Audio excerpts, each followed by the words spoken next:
Buddies welcome to our channel. आज हम पढ़ेंगे क्लास 8 का chapter 6 linear equation one variable part 2। तो सो लेट गेट स्टार्टेड।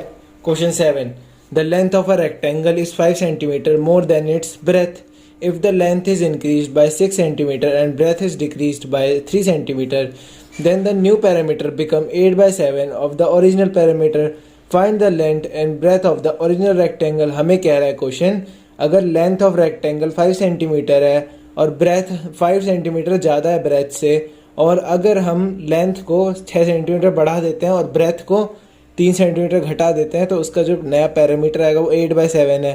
तो हमें ओरिजिनल पैरामीटर और हमें निकालना है ब्रेथ और लेंथ ओरिजिनल रेक्टेंगल के। सो हम लेट कर रहे हैं ब्रेथ ऑफ रेक्टेंगल भी x। तो अकॉर्डिंग टू क्वेश्चन क्या कह रहा था, 5 सेंटीमीटर ज़्यादा है लेंथ, तो लेंथ ऑफ रेक्टेंगुलर क्या हो जाएगा x + 5। तो अगर जब लेंथ को इंक्रीज़ कर दिया 6 सेंटीमीटर और ब्रेथ को 3 सेंटीमीटर इंक्रीज़ कर दिया, तब अकॉर्डिंग टू क्वेश्चन क्या हो जाएगा, ये हो जाएगा x + 5 + 6, है ना। ये लेंथ था, लेंथ को +6 कर दिया, प्लस ब्रेथ को -3 कर दिया, मतलब डिक्रीज कर दिया तो माइनस हुआ ना, x - 3। तो ए पैरामीटर ऑफ रेक्टेंगल होता है 2 × l + b। तो 2 × l ये x + 5 + 6 plus x - 3 equals to question कह रहा था 8 बाई 7 हो जाएगा ओरिजिनल पैरामीटर का। तो 8 बाई 7 इंटू 2, और ओरिजिनल लेंथ कौन सी थी, x + 5, और ओरिजिनल ब्रेथ थी x। तो ये हो जाएगा x + 11 और x - 3 into 2 equals to 8 by 7 into 2 into 2x + 5, x 2x और +5। तो ये 2 इससे मल्टीप्लाई होगा और एक बार इससे, तो 4x + 10, और इधर हो जाएगा 2x - 8, 11 - 3 होता है 8। तो 2 × 2 = 4, 4x, और 2 × 8 = 16 इक्वल्स टू 8 बाई 7। अब देखो 8 × 4 = 32, तो 32 बाई 7x प्लस 8 × 10 होता है 80 बाई 7। तो 80, अब ये देखो -16 इस साइड चला गया और इधर 32 बाई x पॉजिटिव था ना, मतलब प्लस में था, तो इधर जाके माइनस में। तो 4x - 32x/7 इक्वल्स टू 80 -7 - 16। तो ये हो गया 7 × 4 = 28x -32x/7 इक्वल्स टू 80। 7 16 जो होता है 112/7, 80 - 112 होता है 32, तो -32 आ गया। और इधर 28 - 32 होता है -4, माइनस से माइनस कट गया, तो 4x/7 इक्वल्स टू 32/7। 7 से 7 कट गया, क्योंकि देखो ये वाला 7 इस साइड जाएगा तो मल्टीप्लाई में हो जाएगा, और मल्टीप्लाई 7 × 1 = 7 हो जाएगा, तो 1, तो 32, 4x इक्वल्स टू 32 आ जाएगा। तो 4 × 8 = 32, तो x की वैल्यू आ गई 8। तो ओरिजिनल लेंथ क्या आ गया रेक्टेंगल का, 8 सेंटीमीटर, क्योंकि हमने x माना था। ओ सॉरी, ब्रेथ है ये ब्रेथ है और ये लेंथ है, मैंने कुछ गलती लिख दी, NGTH, हाँ। तो ये लेंथ है और ये ब्रेथ है। तो लेंथ आ गया x + 5 और ब्रेथ आ गया 8, तो 8 + 5 हो जाएगा लेंथ, तो लेंथ 13। तो आपको 13,8 दिखा। हम देखते हैं क्वेश्चन 8। क्वेश्चन 8 है, the denominator of a fraction is 4 less than its numerator. If 6 is added to the numerator it become thrice the denominator. Find the fraction. हमें कह रहा है जो डिनोमिनेटर है वो फ्रैक्शन के 4 लेस है देन इट्स डिनोमिनेटर, मतलब जो न्यूमरेटर है और डिनोमिनेटर है वो न्यूमरेटर से 4 छोटा है। अगर हम न्यूमरेटर में 6 ऐड कर देते हैं तो वो 3 गुना हो जाएगा डिनोमिनेटर के। तो हमें फ्रैक्शन फाइंड करना है। तो देखो हमने न्यूमरेटर को मान लिया x, तो डिनोमिनेटर क्या हो गया 4 छोटा, तो x - 4। तो अकॉर्डिंग टू क्वेश्चन कह रहा है, अगर हम x मतलब न्यूमरेटर में 6 ऐड करते हैं तो x + 6 इक्वल्स टू 3 गुना हो जाएगा 3 इंटू डिनोमिनेटर x - 4। तो x + 6 equals to 3 into x 3x minus 3 × 4 12, तो -12।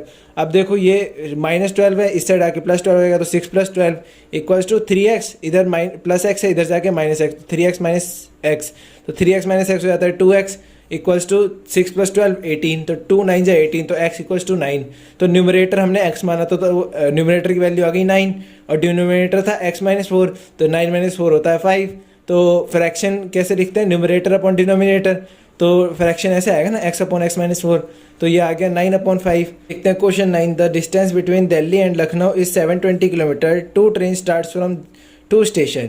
towards each other. The speed of the train starting from Delhi is 15 km per hour, less than the speed of train starting from Lucknow. After 8 hours, the train are 100 km apart from each other. What is the speed of train that starts from Lucknow? हमें कह रहा है दो जगह है, एक दिल्ली और एक लखनऊ, दोनों की दूरी है, मतलब दोनों का डिस्टेंस है दोनों के बीच में 720 किलोमीटर. दोनों ट्रेन साथ में स्टार्ट होती है और जो ट्रेन स्टार्ट हो रही है दिल्ली से वो 15 किलोमीटर स्लो है, 15 किलोमीटर पर आवर स्लो है.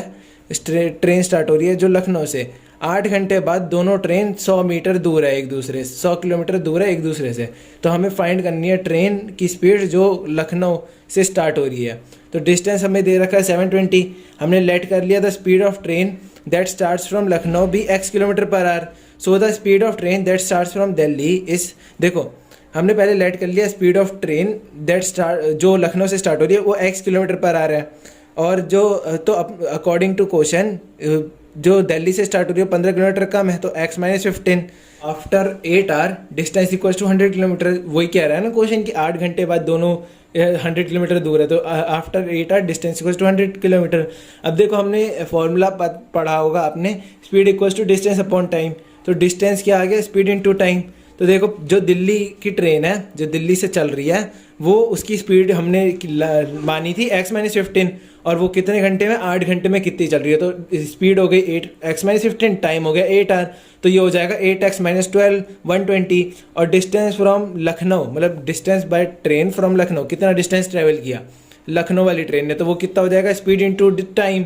तो टाइम तो दोनों के लिए 8 घंटा था और स्पीड इसकी थी 8, तो ये हो जाएगा 8 इंटू एक्स 8x. तो क्वेश्चन क्या कह रहा है, इनका इसे प्लस कर दो प्लस इसे प्लस कर दो, स्पीड मतलब distance travel by train from Delhi plus distance travel by train from Lucknow plus 100 kilometre equal to 720 kilometre. देखो कैसे ये दोनों जितना डिस्टेंस कवर कर लेगी उसमें 100 किलोमीटर ऐड कर देंगे तो 720 किलोमीटर आएगा ना, क्योंकि क्वेश्चन कह रहा था वो 8 घंटे बाद 100 किलोमीटर दूर है. तो ये 8x प्लस 8x 16x, 120 में से 100 गया तो माइनस 20 इक्वल्स टू 720. अब यहाँ माइनस में तो इस साइड जाके प्लस में हो जाएगा, तो 16x इक्वल्स टू 720 प्लस 20, तो 16x इक्वल्स टू 740. तो x की वैल्यू होगी 740 अपॉन 16. तो ये 4 4 जा 16 और 4 185 जा 740, तो 185 अपॉन 4. तो x की वैल्यू आ जाएगी 46.25 किलोमीटर पर आवर. और इसे हम 5 की मल्टीप्लाई के पास वाले में लिखना हो तो हम इसे लिख सकते हैं x equals to 45 kilometre per hour. Okay, आज की वीडियो में बस इतना ही. अगर आपको वीडियो अच्छी लगी हो तो लाइक सब्सक्राइब एंड शेयर करना ना भूलें. और अगर आपको इस चैप्टर से रिलेटेड कोई डाउट हो तो आप कमेंट कर सकते हैं. ओके बाय, मिलते हैं अगली वीडियो में. Stay tuned.